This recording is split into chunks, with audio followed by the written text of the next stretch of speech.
If your specific person feels distant, I really want you to hear me on this. It's not about them. It's about what you expect from love. And the way you are going to shift this dynamic with them and in your life for good is by rewiring your subconscious beliefs about how people are or are not going to show up for you. The key to that is learning how to feel secure in love no matter what. And in this video, I'm going to teach you exactly how. Before I jump in, I want you to know my Manifest a Specific Person Masterclass is on flash sale for $39 only. This is it, and it's usually on my website for $222, but you can get it for $39 just for 3 days only. The link is directly below if you want to check it out. Okay, let's dive into this. So if you are someone who has anxious attachment, and I can almost guarantee if you are watching this video, you do, what that means is you are hyper aware of any shift in closeness or distance from your person. And why is that? Because anxiously attached people, when we were really young, we learned to become hyper attuned to the emotional presence of other people, of our attachment figures. And so how this ends up translating is you are able to sense even the slightest shifts of distance in your person, and it can cause you to feel really unsafe, really anxious, of course, because when you were young, when your primary attachment figure was distant, it was unsafe, but it created a subconscious belief system that actually expects your person to be distant. And until you start working on that subconscious belief system or attachment style, you are likely going to continue to play this out.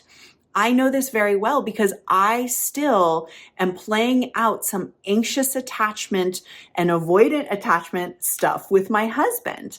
I am the more anxiously attached one in the relationship. And because of that, I can sense any even small shift of distance in my husband, and it can feel really, really scary to me. Even if in my mind, I know he's all in with me and fully here and totally consistent and reliable, which he is all those things. There is a way where my body, my deeper belief system, we can say, the nervous system, responds to the sense of him being further away.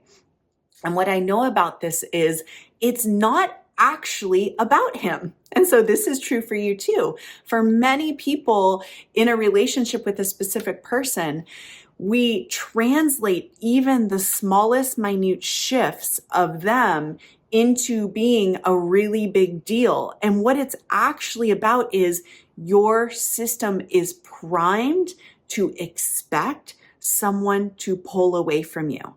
And that's why you continue to manifest it and you continue to see it. And you have to get down into the core belief and shift that belief for there to be any change. Oftentimes, for those of you who are just doing affirmations, you may be affirming that your specific person is coming closer or they want to be with you, but your body has a different expectation. The body has a disbelief that that's going to happen, or you may think it's going to happen, but then when they come back in, you expect them to leave again. That tells you that there is a deeper subconscious belief. So let's talk about how to fix this so you can stop feeling that push-pull and you can stop being kind of overtaken by their distance.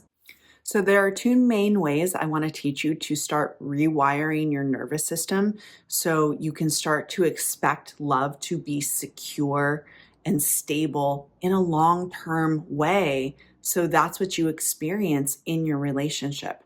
The first thing I want you to do is start a practice of interrupting the panic or interrupting the trigger. For me, it shows up as a trigger. It's not so much panic because I don't feel scared my husband is going to leave, but I feel triggered. He feels distant and I feel triggered.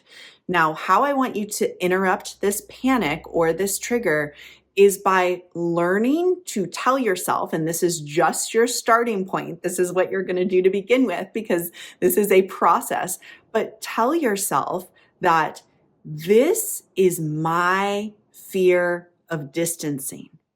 This is my childhood wound. Take the focus off of them and off what they are doing. It truly is not important right now. What is happening is your deeper subconscious belief is being activated. So you need to start creating the wiring of understanding that that's what's actually happening.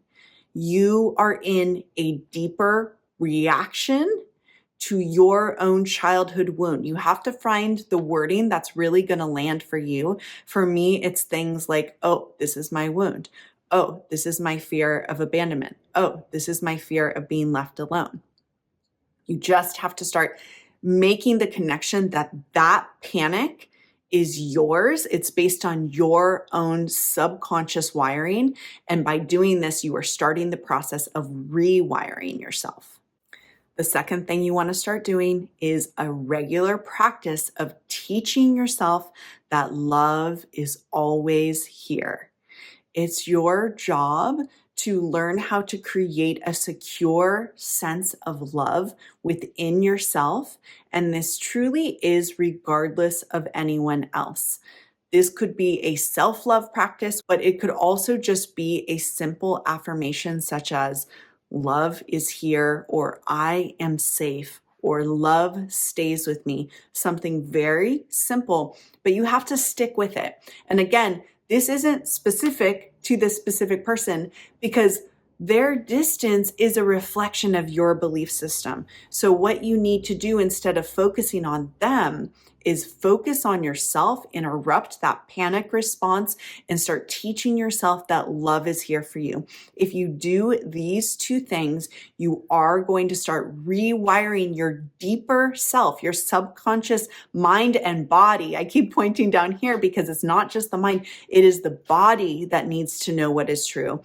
And by doing that, you will create the relationship that you want. If you need my help with any of this, always check out my website. There's free resources there. My courses are linked below. And again, that Manifest a Specific Person Masterclass is on sale for a few days. That link is below as well. Thank you for being here. I'll see you soon.